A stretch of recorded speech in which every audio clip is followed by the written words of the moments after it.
श्री महाप्रज्ञ गुरवे नमः। जिसके सांसों में रहता है शाश्वत शांति का स्पंदन, उस महाप्रज्ञ को वंदन, उस महाप्रज्ञ को वंदन। सत्य अहिंसा अनेकांत को अर्पित जिसका तन मन, उस महाप्रज्ञ को वंदन, उस महाप्रज्ञ को वंदन। जिसके सांसों में रहता है शाश्वत शांति का स्पंदन, उस महाप्रज्ञ को वंदन, उस महाप्रज्ञ को वंदन।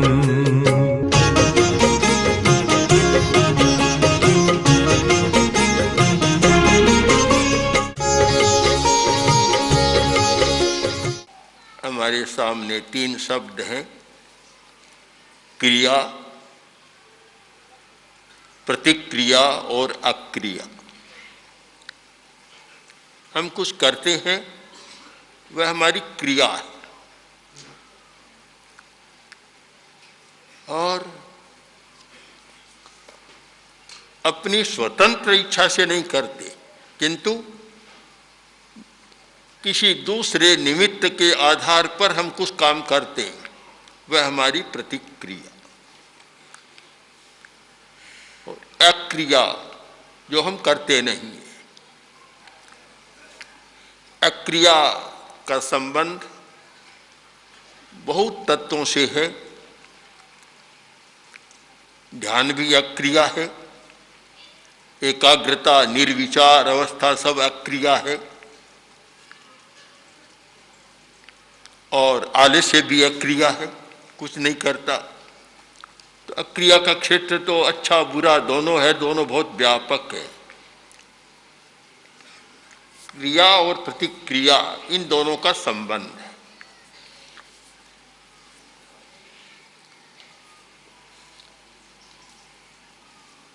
एक मनुष्य कोई काम करता है और दूसरे पर उसका प्रभाव होता है। मनुष्य अथवा हर प्राणी 2 अवस्थाओं में जीता है, भावित और अभावित। एक अवस्था है भावित और एक अवस्था है अभावित। एक मनुष्य दूसरे के क्रियाकलाप से, व्यवहार से भावित या प्रभावित हो जाता है। एक है अभावित, अप्रभावित अवस्था, अप्रभावित रहता है। एक आदमी वमन करता है, और कुछ लोग ऐसे होते हैं कि वमन को देखकर वमन करने लग जाते हैं, भावित हो जाते हैं। और कुछ लोग ऐसे होते हैं उन पर कोई असर नहीं होता। तो भावित और अभावित अथवा प्रभावित और अप्रभावित, इन 2 अवस्थाओं पर हमें कुछ विचार करना जरूरी है।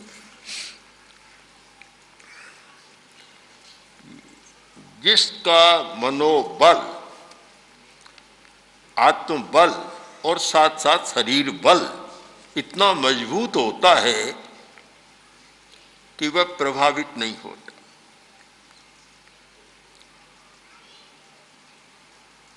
रिएक्शन नहीं होता।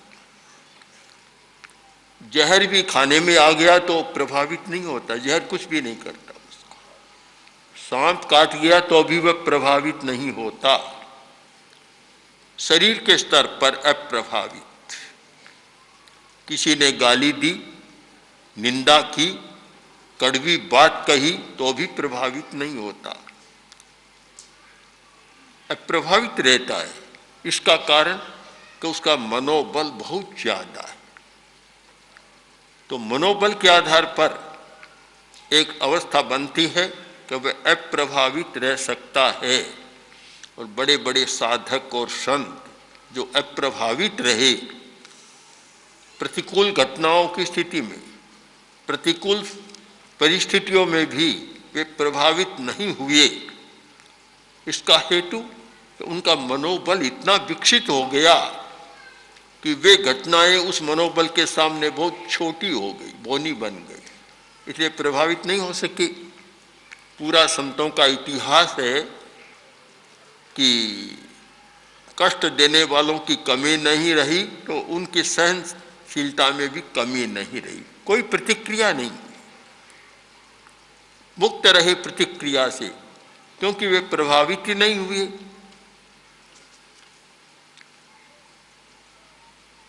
भगवान बुद्ध को बहुत गालियां दी और उसने कहा कि कैसे आदमी हो कि इतनी गालियां दे रहा हूं, तुम शांत बैठे हो, हंस रहे हो, प्रसन्न हो। तो बुद्ध ने उत्तर दिया कि तेरी गालियां मेरे पास पहुंच ही नहीं रही है, तो फिर मैं क्या करूं? पहुंचे तब है। तो हम इसे एक अर्थ और निकाल सकते हैं, अप्रभावित वह रह सकता है जिसमें अस्वीकार की शक्ति है। स्वीकार करता है वह जल्दी प्रभावित हो जाता है। जैसे शरीर शास्त्रीय दृष्टि से कहा जाता है कि जिसका रेजिस्टेंस पावर बहुत मजबूत है, जिसका इम्यूनिटी सिस्टम बहुत शक्तिशाली है, वह प्रभावित नहीं होता। बहुत लोग थोड़ी सी कुछ परिस्थिति आती है, संक्रमण कीटाणुओं का होता है, प्रभावित हो जाते हैं। सर्दी आई तो सर्दी से प्रभावित, गर्मी आई तो गर्मी से प्रभावित, सब हो जाते हैं। किंतु जिनका शरीर बल इतना शक्तिशाली है कि वे प्रभावित नहीं होते। अनेक बार हमारे मन में प्रश्न आया कि आज के डॉक्टर कहते हैं कि मच्छर काटते हैं मलेरिया हो जाता है। भगवान महावीर अथवा उस समय के हजारों साधु अचेल निर्वस्त्र रहते थे, कपड़ा नहीं पहनते, नहीं रखते थे, अचेल थे, और ऐसे स्थानों में गए कि जो भयंकर जंगल और भयंकर मच्छर आदि सब कुछ है। अब अचेल व्यक्ति को कितने मच्छर काटते होंगे, लोग कपड़ा पहनने वाले भी मच्छरदानी और तान लेते कि मच्छर न काटे। उनके पास तो कोई भी बचाव का साधन नहीं था और मच्छर इतने काटते रहे जिसका वर्णन भी कितने मच्छरों ने काटा। तो मेरे मन प्रश्न आया कि महावीर को कभी मलेरिया हुआ या नहीं, खोज करनी चाहिए। केवल महावीर को नहीं, उस समय के अनेक साधु आजीवक, श्रमणों का एक संप्रदाय आजीवक, वे भी अचेल रहते थे। महावीर थे और भी दिगंबर साधु बहुत थे जो वस्त्र नहीं रखते। उनको मलेरिया होता या नहीं होता, हो तो सबसे पहले उन्हीं को होना चाहिए कि उनके पास तो कुछ भी नहीं है। उनके लिए सुविधा है कि मच्छर काटे, मक्खियां दोनों, मच्छर और मक्खियां दोनों का मेल है। दो दोस्त बात कर रहे थे, बातचीत के दौरान एक दोस्त बोला कि भाई तुम बताओ, आज मेरे मन में प्रश्न है कि मक्खी और मच्छर में अंतर क्या है। तो बोला इतना नहीं जानते, बहुत साफ बात है। मक्खी आती है पहले मुआयना कर लेती है, मच्छर आकर इंजेक्शन दे देता है। दोनों का संबंध आप जुड़े हुए दोनों। तो बोला मक्खी और मच्छर दोनों टिकने नहीं देते। मैं सुबह सुबह आकर वहां बैठता हूं, एकदम सुबह, कोई खाने की बात वस्तु नहीं, कुछ भी नहीं, फिर भी मक्खियां इतनी। तो मुझे बरबस कई बार कहना पड़ा कि मक्खियां इतनी जागरूक है, अप्रमत्त है कि कभी अपने समय को व्यर्थ नहीं गंवाती, बिल्कुल सार्थक करती है, एक मिनट भी इधर उधर नहीं होता उनके। तो जो अचेल रहे, इतनी मक्खियां, इतने मच्छर, और फिर वे बीमार नहीं पड़े, इसका कारण कि उनका शरीर बल इतना विकसित हो गया कि वे कुछ प्रभाव ही नहीं डाल सके, अप्रभावित रह सके। जब अप्रभावित होता है तो फिर बाहर का असर नहीं होता। एक सूत्र हम निश्चित पकड़ लें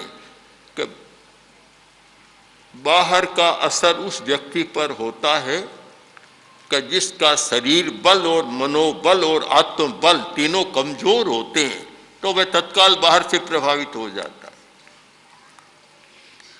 तो हम प्रतिक्रिया से विरत रहना चाहें, केवल जानने मात्र से नहीं होगा, हमें विपरीत दिशा में चलना होगा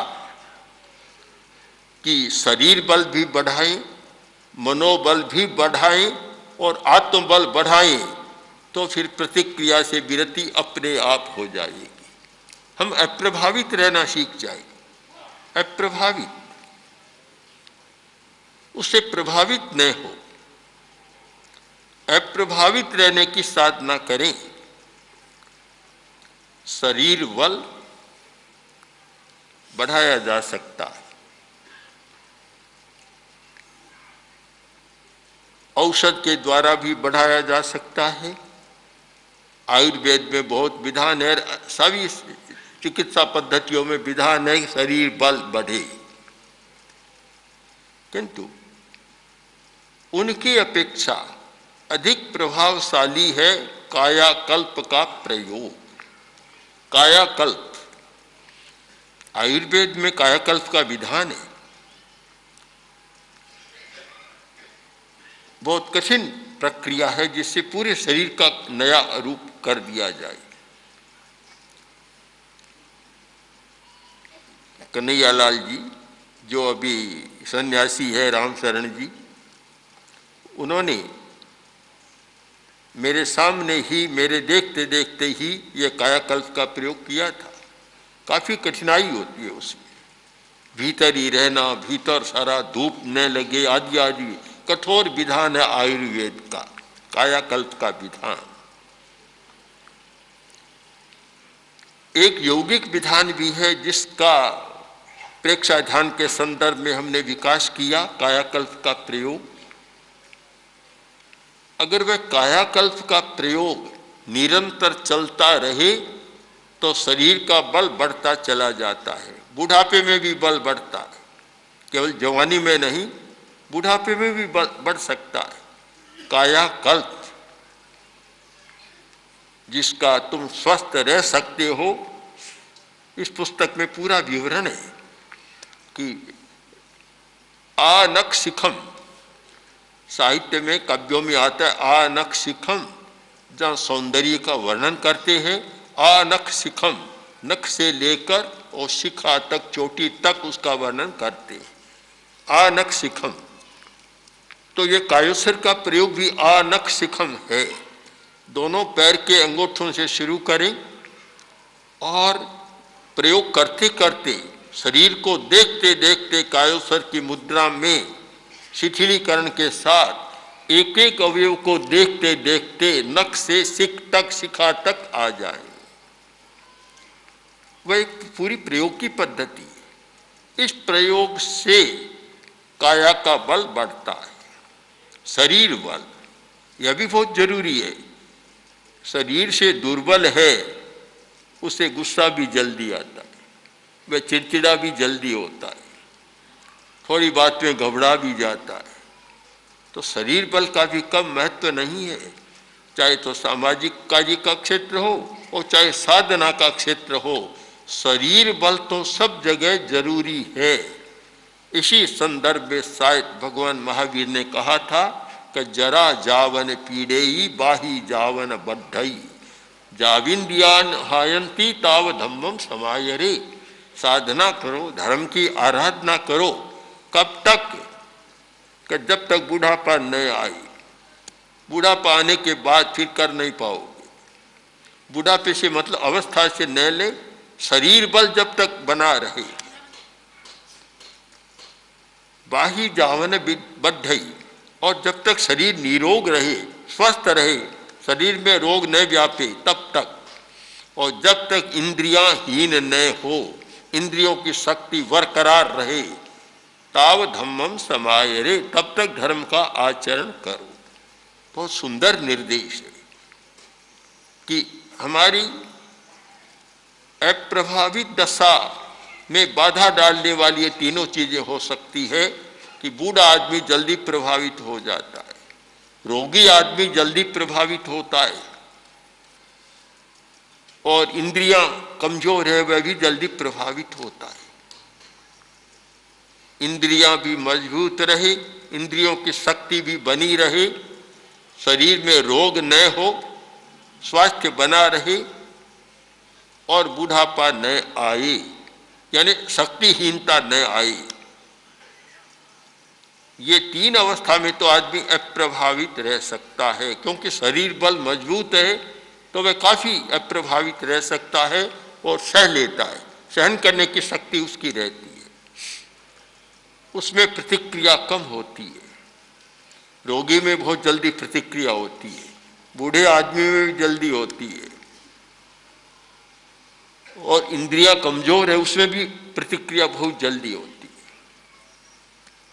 यह शारीरिक बल।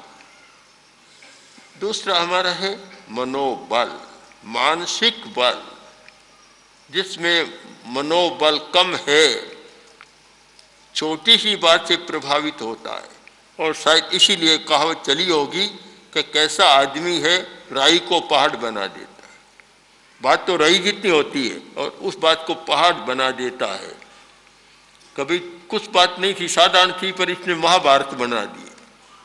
महाभारत कौन बनाता है? कि मनोबल जिसका कमजोर है। तो हमें मनोबल का विकास करना है, केवल प्रतिक्रिया के बारे में कुछ नहीं सोचना है, सोचने से होगा भी नहीं। हम प्रतिपक्ष में चले कि इन शक्तियों का विकास करें तो प्रतिक्रिया अपने आप समाप्त या कम होती चली जाएगी। मनोबल को बढ़ाएं।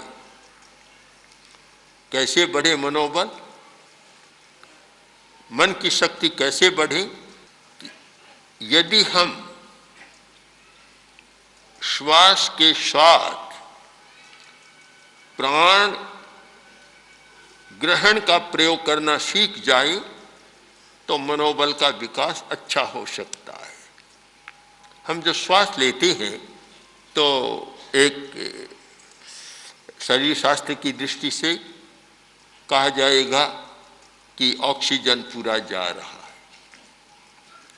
ठीक है, ऑक्सीजन जाता है, प्राण वायु जाती है, पर एक प्राण और है जिसे एक सामान्य थोकड़े में कहा गया मन बल वचन बल का 10 प्राण कहे गए। मन का एक प्राण है। यदि हम श्वास लेते समय एक संकल्प के साथ प्राण का आकर्षण करें और संकल्प करें कि श्वास के साथ प्राण शक्ति ऊर्जा प्राण जा रहा है और मेरे मनोबल का विकास हो रहा है, इस संकल्प के साथ हम श्वास का प्रयोग करें और प्राण का अधिक आकर्षण करें तो मनोबल बढ़ सकता है और फिर काफी सहन करने की शक्ति हमारी बढ़ जाती है। मनोबल कमजोर है, उसको कुछ भी कहो तो अर्थ का अनर्थ हो जाएगा, समस्या और उलझ जाएगी। अच्छे के लिए कहो तो भी वह सारा बुरा हो जाएगा। तो हमारा मनोबल बढ़े और मनोबल के लिए यह दीर्घ श्वास का प्रयोग और दीर्घ श्वास में संकल्प पूर्वक प्राण ऊर्जा के ग्रहण का प्रयोग, हम कोरा श्वास न ले, कोई प्राण वायु न ले, उसके साथ पूरे आकाश मंडल में व्याप्त जो मनोवर्गणा के पुद्गल है उनका ग्रहण करें। जैन आचार्यों ने 8 वर्गणाओं का एक विधान किया है, बड़ा महत्वपूर्ण है। और वे 8 वर्गणाएं पूरे आकाश मंडल में कहीं भी चले जाओ, ऊपर नीचे, चाहे चंद्रमा पर चले जाओ, सूर्य पर चले जाओ, मंगल ग्रह पर चले जाओ, और चाहे नीचे पाताल में चले जाओ, कहीं भी चले जाओ, पूरे आकाश में वे वर्गणाएं व्याप्त रहती है। एक मनोवर्गणा जो मन को संचालित करने वाले, सहयोग देने वाले पुद्गल है। यदि हम संकल्प पूर्वक श्वास के साथ उन बरगणाओं को, उन स्कंधों को ग्रहण करते हैं और संकल्प करते हैं कि ऐसे शुभ पुद्गल, इष्ट पुद्गल ग्रहण किए जा रहे हैं जो हमारी मानसिक शक्ति का विकास करेंगे, तो आप देखें प्रयोग कर, आपका मनोबल बढ़ जाएगा। जब मनोबल मजबूत है तो प्रतिक्रिया अपने आप घट जाएगी। शरीर बल बढ़ा तो शरीर में होने वाली प्रतिक्रियाएं कम हो जाएंगी या समाप्त हो जाएंगी। और मनोबल बढ़ा तो मन पर होने वाली प्रतिक्रियाएं और प्रभाव कम हो जाएंगे। मन इतना शक्तिशाली हो गया तो फिर किसी ने कुछ किया, मेरा क्या, कोई बात नहीं, चलो बात समाप्त है, इतने बात समाप्त हो जाती, कुछ होता ही नहीं, उस पर असर ही नहीं होता। जब एक महाराष्ट्र के संत नामदेव के कंधे पर आकर आदमी बैठ गया कि लोग कहते इसके गुस्सा नहीं आता, कैसे नहीं आता, मैं देखता हूं, कंधे पर आकर अचानक बैठ गया। नामदेव बोले ऐसा सज्जन मुझे आज तक नहीं मिला जो मेरा इतना सहयोग कर सके, ऐसा मिला ही नहीं। अब भला क्या कहते, जब कहे कि ऐसा सज्जन मुझे आज तक मिला नहीं तो अब अपने आप ही वह शांत हो गया, आके चरणों में लुट गया। वह कहते कि कैसा दुष्ट आदमी है, क्या कर रहा है, तो फिर प्रतिक्रियाओं का अंबार लग जाता। कोई प्रतिक्रिया नहीं, कारण कि मनोबल बहुत विकसित था। और इसीलिए कोई भी कुछ अनिष्ट करता है तो वह ध्यान ही नहीं देता, इतना मनोबल मजबूत है। शायद इसी मनोबल की भूमिका पर आचार्य तुलसी ने लिखा होगा कि जो हमारा हो विरोध हम उसे समझे विनोद। ये विरोध को विनोद समझना कोई मजाक है क्या? कौन समझ सकता है विरोध को विनोद? कौन कह सकता है? या तो कहेगा तो झूठी बात कह रहा है कि भला विरोध विनोद कैसे समझे, या वह कह सकेगा जो मनोबल के विकास की उस भूमिका पर पहुंच गया कि जिसको विरोध कुछ लगता ही नहीं, वह व्यक्ति कह सकता। तीसरा हमारा है आत्मवाद। आत्मवाद वह तो सबसे आगे की बात है, बहुत कठिन बात भी है, कठिन साधना भी है। आत्मबल यानी जिस व्यक्ति ने भेद विज्ञान की साधना कर ली, कायोत्सर्ग की साधना कर ली। कायोत्सर्ग का अर्थ कोरा शिथिलीकरण नहीं है, कोरा शरीर को ढीला छोड़ना नहीं है, उसका मूल मर्म है ममत्व का विसर्जन। शरीर मेरा नहीं।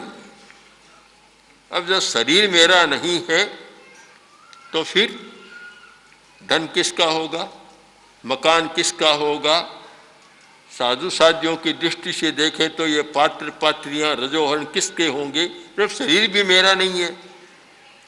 सबसे निकट तो शरीर है और शरीर के लिए सबकी जरूरत है। और जब शरीर ही मेरा नहीं है तो फिर मेरा कुछ भी नहीं रहा। यह ममत्व विसर्जन की चेतना, यह आत्मबल है। भेद विज्ञान आत्मबल है। भेद विज्ञान हो गया कि मैं जड़ नहीं हूं, पुद्गल नहीं हूं, पदार्थ नहीं हूं, मैं स्वतंत्र चैतन्य हूं। वह अलग है, वह अचेतन है, मैं चेतन हूं। यह भेद विज्ञान जिसको स्पष्ट हो गया, और मैं आत्मा हूं, पदार्थ नहीं हूं, यह भेद जिसका स्पष्ट हो गया, फिर कितना ही पदार्थ का कुछ भी हो, मैं नहीं सोचता कि मेरा कुछ हो गया। पास में है तो काम आ रहा है, चला गया तो चला गया, बात समाप्त है बस। तो फिर प्रतिक्रिया का तो अवकाश ही नहीं रहता। जिस व्यक्ति ने कायोत्सर्ग की साधना की है, कायोत्सर्ग के द्वारा ममत्व विसर्जन या भेद विज्ञान की साधना की है, फिर तो उस पर कोई प्रतिक्रिया का अवकाश ही नहीं है। यदि कोई व्यक्ति चाहे कि मैं प्रभावित रहूं, प्रतिक्रिया न करूं, तो ये चाह से नहीं होगा, उसे ध्यान देना होगा कि कैसे शरीर बल बढ़े, कैसे मनोबल बढ़े और कैसे आत्मबल बढ़े। इस ओर ध्यान केंद्रित होगा, उसका अभ्यास करेगा, साधना करेगा, तो शायद वह व्यक्ति कह सकता है या अनुभव कर सकता है कि मैं अप्रभावित भी हूँ और प्रतिक्रिया से विरत भी हूँ। ओम श्री महाप्रज्ञ गुरवे नमः। ओम श्री महाप्रज्ञ गुरवे नमः।